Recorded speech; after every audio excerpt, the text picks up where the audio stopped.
On the 17th of October, a woman sat at a small, wrought iron table outside the Café de la Paix in Paris, her focus seemingly absorbed by the architectural intricacies of the Palais Garnier across the street. To any casual observer, she was just another tourist or perhaps an art student, lost in the city's grandeur. Her name, according to the Belgian identity card nestled in her worn leather satchel, was Helena Visser. A graphite pencil moved with practiced ease across the textured paper of her sketchbook, capturing the façade's Baroque details. Yet, her eyes, a shade of grey that seemed to absorb the muted Parisian light, were not truly seeing the opera house. Her gaze, and the entirety of her highly trained cognitive functions, were fractionated. A significant portion of her attention was dedicated to the reflection in the café's large window, which provided a distorted but usable view of the Place de l'Opéra behind her. Another fraction monitored the subtle shifts in the ambient soundscape, the pitch of conversations at nearby tables, the rhythm of footsteps on the pavement, the specific whine of a passing Renault delivery van. The pencil in her hand was a prop, the sketchbook a shield, and Helena Visser was a meticulously constructed ghost. Her real purpose, dictated by a series of encrypted, single-use messages from a handler in Tel Aviv, was to locate, identify, and initiate the first phase of a surveillance operation targeting a man known only by his nom de guerre, the engineer. He was expected to pass through this square within the next 72 hours, and her role was to be the first, unseen link in a chain designed to dismantle his life's work. The sketch was a lie, a piece of theater performed on a stage of granite and steel, and she was its solitary, dedicated actor, waiting for her co-star to make his entrance. The strategic problem facing the Mossad Caesarea department was not one of firepower, but of intelligence penetration against a target who had elevated operational security to an art form. The engineer, whose true name was Bassam al-Qadri, was the chief architect of Hamas's next-generation rocket program. His innovations had systematically eroded the statistical superiority of the Iron Dome missile defense system. Where previous rockets were inaccurate and predictable, al-Qadri's designs incorporated rudimentary guidance systems scavenged from commercial drones and algorithmic launch sequences that were designed to overwhelm specific interception nodes through saturation.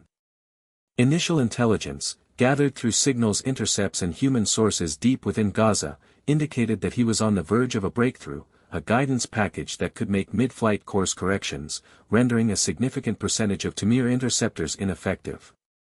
This represented an existential threat, a potential paradigm shift in the balance of power that could make Israeli population centers profoundly vulnerable. Conventional methods had proven utterly useless against him. All attempts to track his digital footprint led to sophisticated dead ends, a labyrinth of encrypted channels, disposable devices, and anonymizing relays that suggested a level of technical acumen far beyond the standard for Hamas operatives. He never used the same communication method twice in a single month, and his physical movements were governed by a similar paranoid discipline. He did not have a fixed residence, moving between safe houses in Gaza with an unpredictable rhythm, and his inner circle was believed to be exceptionally small and fanatically loyal. A previous attempt to insert a technical surveillance device into a component shipment destined for his workshop had failed. The device was located and meticulously disassembled, its components returned to the supplier with a mocking, unsigned note. This failure was not just an operational setback, it was a clear message from al-Qadri himself. He was aware he was being hunted, and he was challenging them. The stakes were therefore absolute. Failure to neutralize his network and halt his progress would not be measured in tactical defeats, but in the potential for mass civilian casualties on a scale not seen in decades. The problem was no longer simply finding the man, it was about deconstructing the entire ecosystem of knowledge, finance, and supply that enabled his genius to flourish. Bassam al-Qadri was not a typical militant commander. He was a product of the diaspora, born in a refugee camp in Lebanon but educated at the University of Tehran, where he earned a doctorate in aerospace engineering. His thesis, a dense and highly theoretical work on solid fuel propellant stability, had been dismissed by his academic advisors as brilliant but impractical. Within Hamas, however, his practicality was his greatest asset. He possessed a unique ability to synthesize advanced engineering principles with the material constraints of a blockaded territory, reverse engineering civilian technology and adapting it for military use with astonishing ingenuity. Psychological profiles compiled by Unit 8200's Behavioral Analysis section depicted a man driven not by religious fanaticism alone, but by a cold, intellectual fury and a deeply personal sense of historical grievance. His family had been displaced in 1948, a narrative of loss that he had internalized and weaponized into a singular, all-consuming purpose. Unlike many of his peers, he eschewed the trappings of leadership and publicity, remaining a shadowy figure even within his own organization. He was known to be ascetic, disciplined, and utterly ruthless. His operational security protocols were legendary. He communicated with his superiors through couriers who never met him directly, leaving messages at prearranged dead drops. He compartmentalized his teams to an extreme degree. The cell responsible for procuring components had no knowledge of the team assembling them, and the assembly team had no idea where the final products would be launched from. This cellular structure made him incredibly resilient to penetration.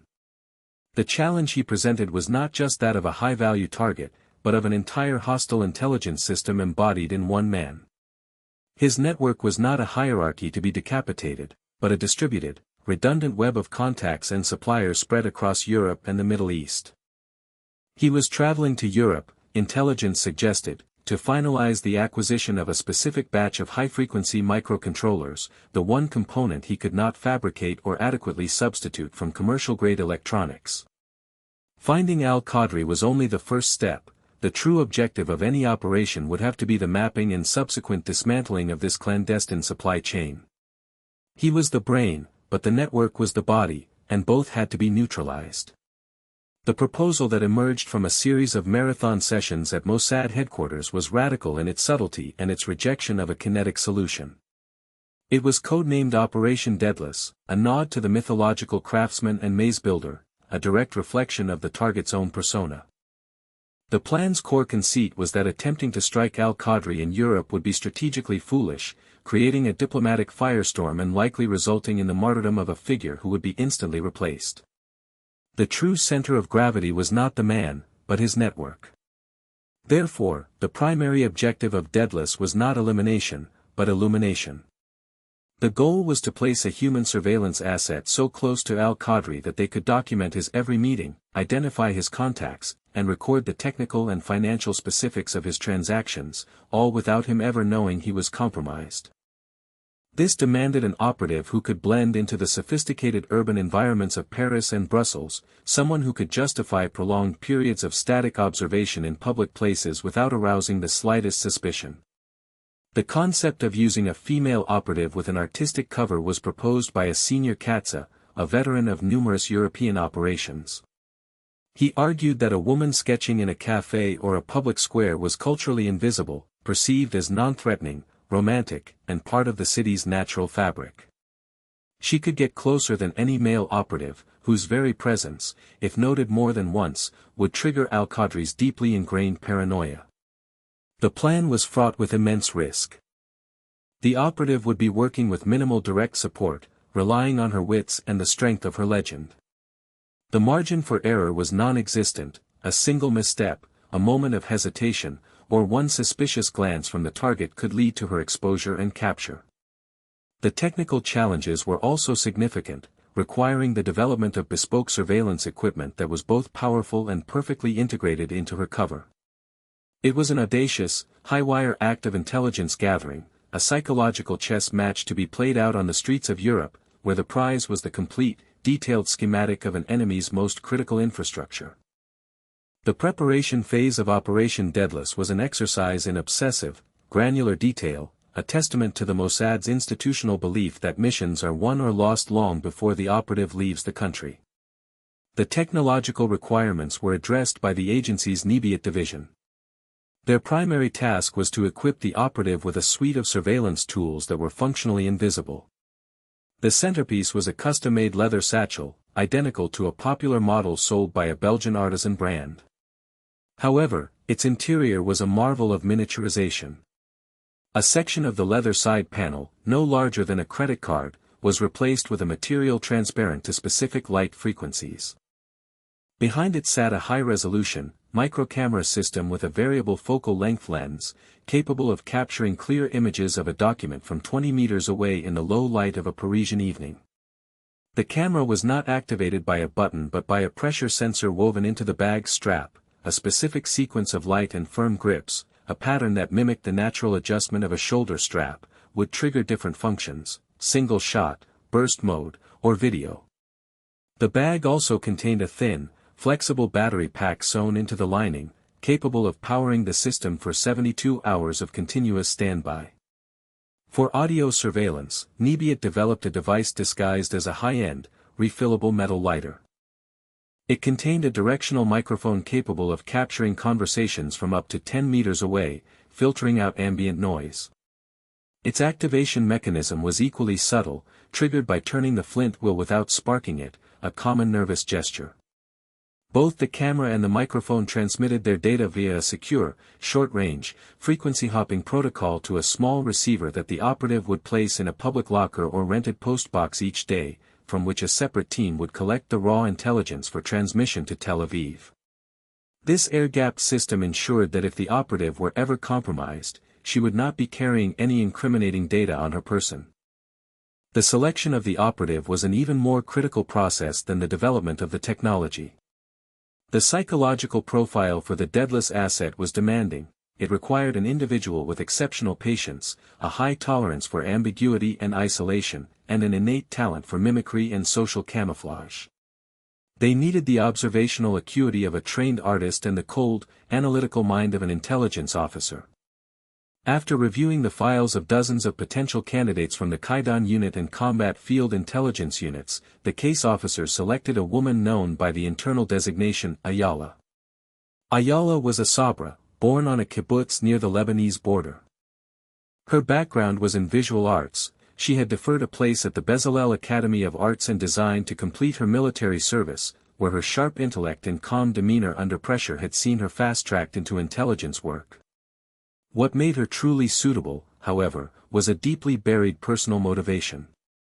Her younger brother, a soldier in the Javadi Brigade, had been killed by a Hamas mortar, a primitive weapon that was a direct technological ancestor of the rockets al-Qadri was now perfecting.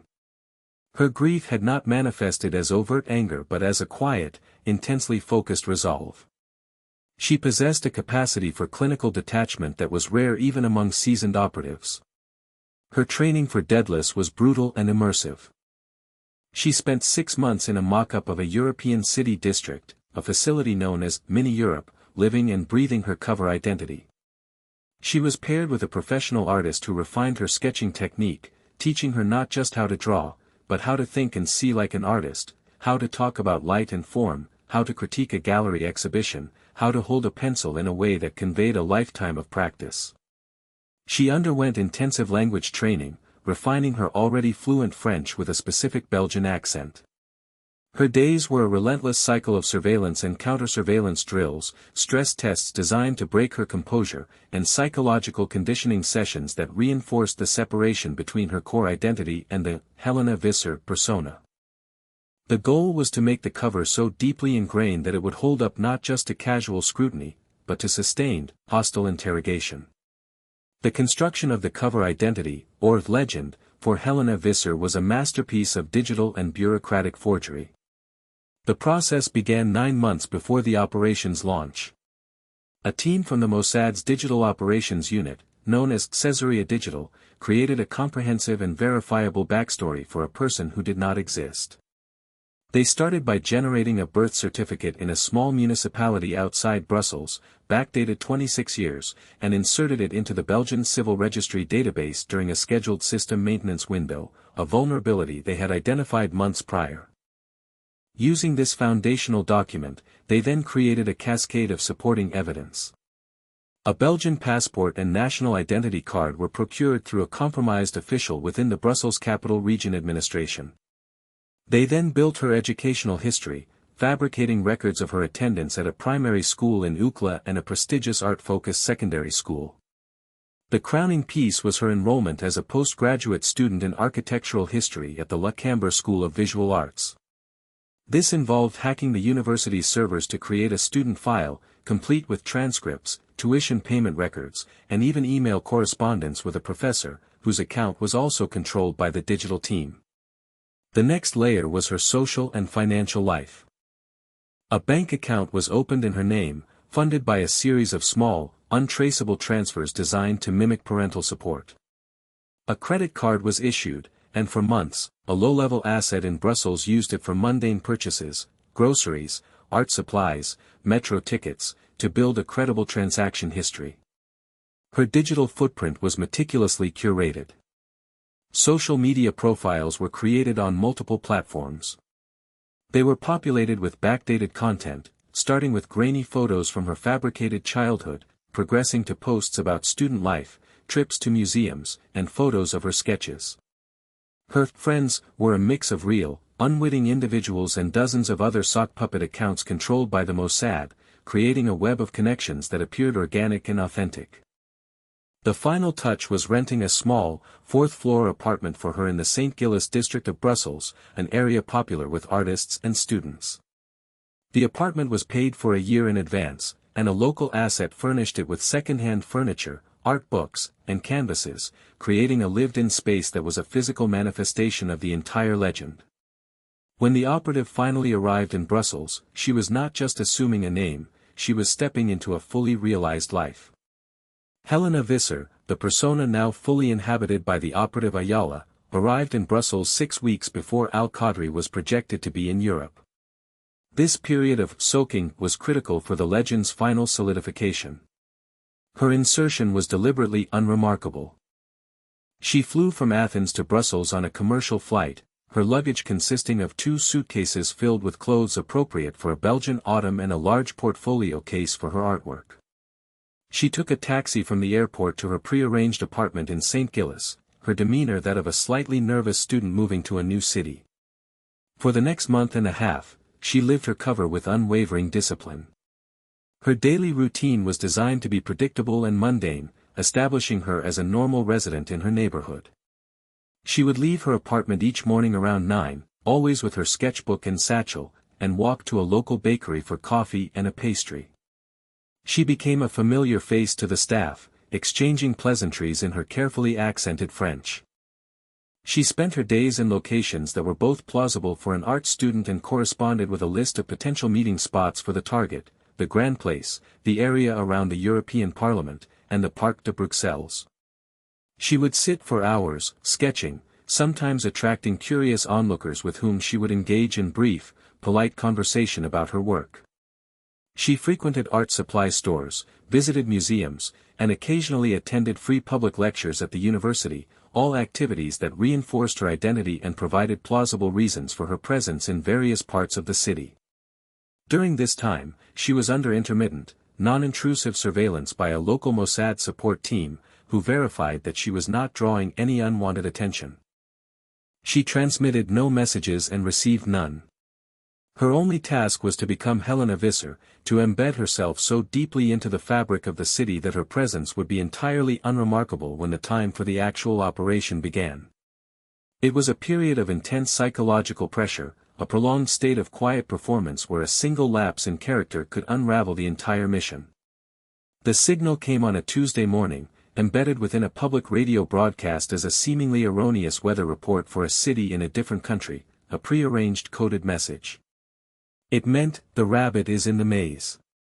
Bassam al-Qadri had landed at Charles de Gaulle Airport in Paris, traveling on a high-quality forged Yemeni passport under the name of a non-existent businessman. The Daedalus team immediately transitioned from passive to active mode. Ayala, as Helena Visser, packed a small overnight bag, informed her landlord via a text message that she was going to Paris for a few days to visit a special exhibition at the Louvre, a detail that added another layer of authenticity to her cover, and took the high-speed Dalis train from Brussels to Paris.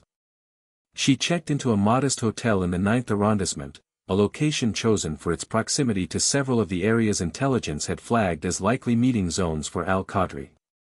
The broader surveillance operation was now in motion, a complex orchestration of human and technical assets. A 3-person surveillance team, composed of operatives she had never met and never would, was already on the ground, tasked with the initial acquisition of the target as he left the airport. Their job was to maintain a loose, discreet follow, handing him off to other teams as he moved through the city, a technique designed to prevent any single observer from being noticed.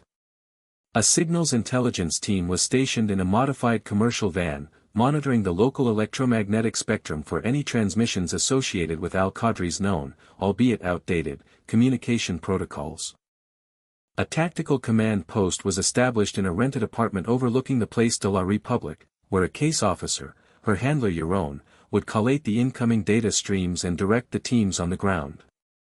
Helena's role was specific and high-risk. She was not part of the initial tracking team. Her job was to be prepositioned at a likely meeting point, to act as the close-in surveillance asset once the target became static. Based on a fresh intelligence fragment, Yaron directed her to the area around the Café de la Paix. She spent the next day and a half there, sketching, waiting, her senses on high alert, her body suffused with the controlled, cold adrenaline of the hunt. The waiting was the hardest part, a period of profound tension masked by an exterior of absolute calm. At 3:47 p.m. on the second day of waiting, a man matching al-Qadri's description exited the Opera metro station. The confirmation came as a subtle vibration from a small device concealed in Helena's pocket, one buzz, a pause, then two buzzes. It was the signal from the street team, target acquired and is approaching your location. Helena did not react. Her pencil continued to move across the page, her posture remained relaxed. She registered his appearance in her peripheral vision, a man of medium height, wearing a well-tailored but unremarkable gray coat, his face partially obscured by a newspaper he was reading as he walked. He was a master of blending in, a gray man in a gray city. He chose a table at a different café across the square, one that offered him a commanding view of all approaches. He ordered an espresso and sat, his back to a solid wall, his eyes constantly scanning. Helena continued to sketch, her primary focus now shifted to observing him through the reflections in shop windows and the chrome fixtures of the café where she sat. For 23 minutes, he simply sat and drank his coffee. This was a classic counter-surveillance measure, an attempt to see if anyone was paying him undue attention. The Mossad teams were disciplined, remaining far out of his direct line of sight. At 4:10 p.m., a second man arrived. He was taller, with distinctively Nordic features, and carried a slim briefcase. He sat at al-Qadri's table without any greeting, and the two men began to speak in low, serious tones. This was the moment. Helena adjusted the strap of her satchel on her shoulder, the prearranged sequence of pressures activating the camera system.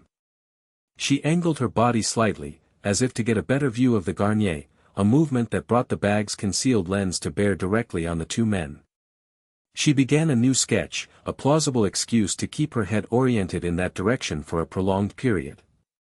The camera, silent and unseen, began capturing high-resolution images of the second man's face and the moment when he slid a slim portfolio across the table to al-Qadri. Al-Qadri opened it briefly, and for a fraction of a second, the camera captured a partial image of a technical schematic inside. The meeting lasted less than 10 minutes. The second man left, walking north. Al-Qadri remained for another 5 minutes, finished his coffee, and then walked back towards the metro. Helena remained seated, sketching for another 20 minutes to avoid any appearance of connection, the digital heart of her satchel holding the first critical piece of the puzzle. The intelligence gathered from that brief meeting in Paris was a breakthrough. The facial recognition software in Tel Aviv identified the second man within hours. He was a disgruntled German aerospace engineer with expertise in gyroscope technology, a key component for the mid-course correction guidance system. The partial schematic captured by Helena's camera, when enhanced and analyzed, confirmed that the technology being discussed was far more advanced than previously estimated. The operation immediately followed al-Qadri to Brussels. He took the train the next morning, and the surveillance effort was seamlessly handed over from the Paris team to the Brussels team. Helena, having already deposited her memory card at a dead drop in a Parisian library locker, returned to Brussels on a later train, re-inhabiting her apartment and her routine as if she had never left. Intelligence analysis predicted that al-Qadri's next meeting in Brussels would be financial, to secure the funds needed to pay the German engineer and his suppliers. Based on an analysis of known Hamas financial networks, Yaron's team identified a small, unassuming currency exchange bureau near the Bourse as a likely venue. The next day, Helena positioned herself at a cafe across the square, a location she had sketched for many times over the preceding weeks. Her presence was normal, expected. Al-Qadri arrived in the late afternoon, once again employing extensive counter-surveillance tactics, circling the block twice before entering the exchange bureau. He was inside for only 15 minutes. He left carrying nothing, but the bureau's owner, a man already on a watch list for unrelated financial crimes, made a call on a burner phone 2 minutes after Al-Qadri's departure. The SIGINT team intercepted the call. It was a coded message confirming the transfer of a large sum of money. While this was happening, Helena played her part.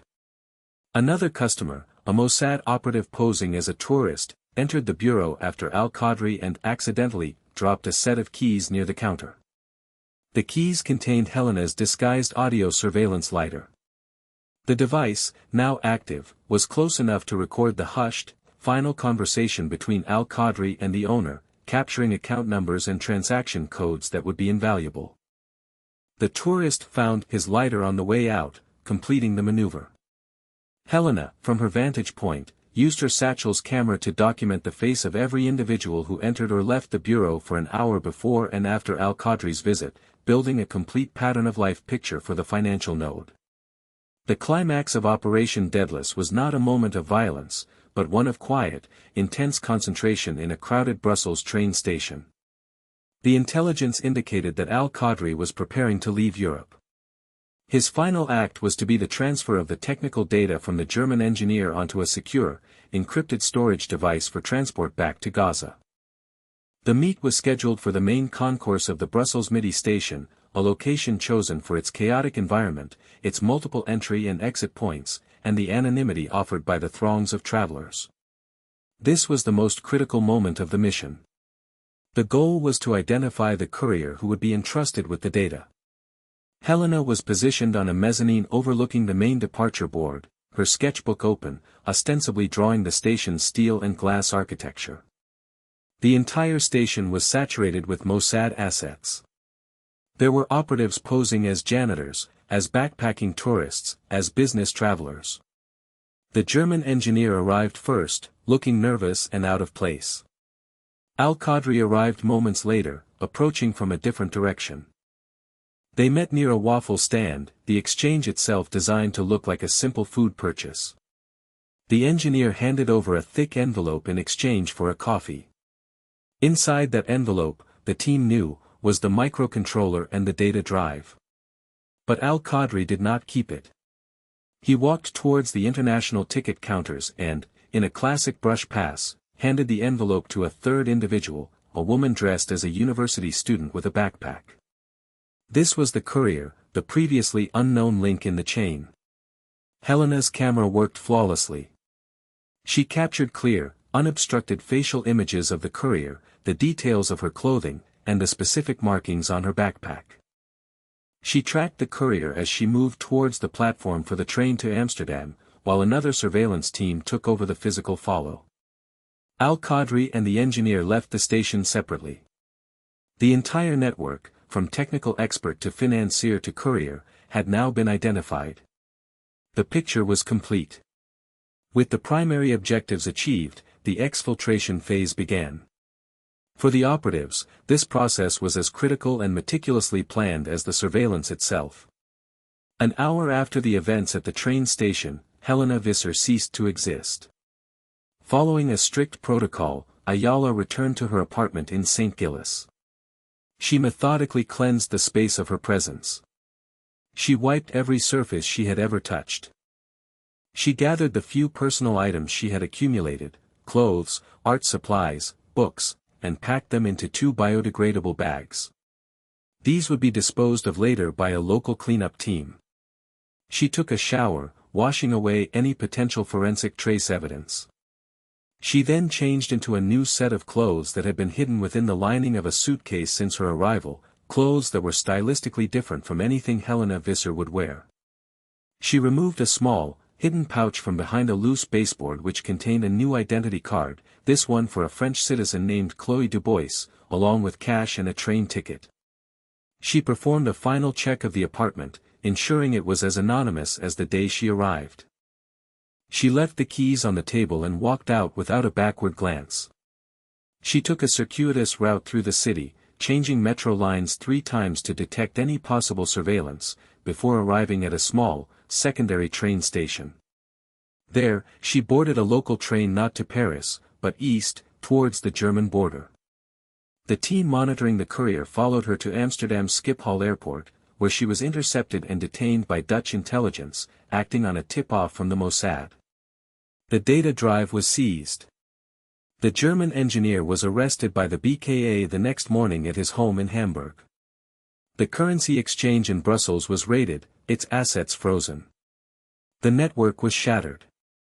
Ayala, now Chloe, crossed into Germany, where she was met by a car and driven to a safe house.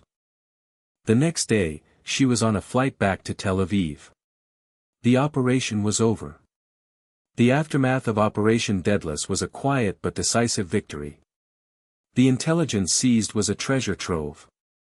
The technical specifications for the new guidance system allowed Israeli defense contractors to develop and deploy a countermeasure within 6 months, effectively neutralizing the threat before it ever materialized. The financial records from the Brussels exchange led authorities to a wider network of Hamas funding, resulting in the freezing of millions of euros and disrupting their European operations for years. The psychological impact on Hamas was equally significant. The simultaneous collapse of a network that had been so carefully constructed by their most brilliant operative engendered a deep sense of paranoia and mistrust within their leadership. They could not understand how the operation had been so comprehensively compromised, leading to internal purges and a breakdown in their operational tempo. For Ayala, the return to her normal life was a disorienting process of decompression. The persona of Helena Visser, which she had inhabited so completely, had to be mentally dismantled and archived. The transition from the hyper-aware state of a field operative to the routine of a civilian was always jarring. She was debriefed for weeks, every detail of the operation analyzed and cross-referenced. Her sketches, the props that had been her shield, were now treated as intelligence documents, examined for any background details she might have unconsciously captured. The operation was hailed as a textbook success within the agency, a model for future intelligence-led, non-kinetic operations. It had prevented a strategic threat from emerging, saved countless lives, and sown chaos within the enemy's ranks, all without firing a single shot. Yet, the victory was sterile, an abstract concept discussed in secure briefing rooms. For Ayala, the reality of the mission was the lingering taste of Parisian coffee, the feel of the sketchbook's rough paper under her fingers, and the memory of a ghost she had created and then destroyed, a life lived for 6 weeks on the streets of Europe, a life that was both entirely false and intensely real. The psychological cost of such work was measured in these fragmented memories, in the pieces of oneself that had to be shed with each discarded identity. What is the true measure of an operation's success, the prevention of future violence, or the moral compromises required to achieve it? Can a person repeatedly live false lives without fundamentally eroding their own identity? Share your thoughts in the comments below. If you found this story compelling, please give this video a like and subscribe to our channel.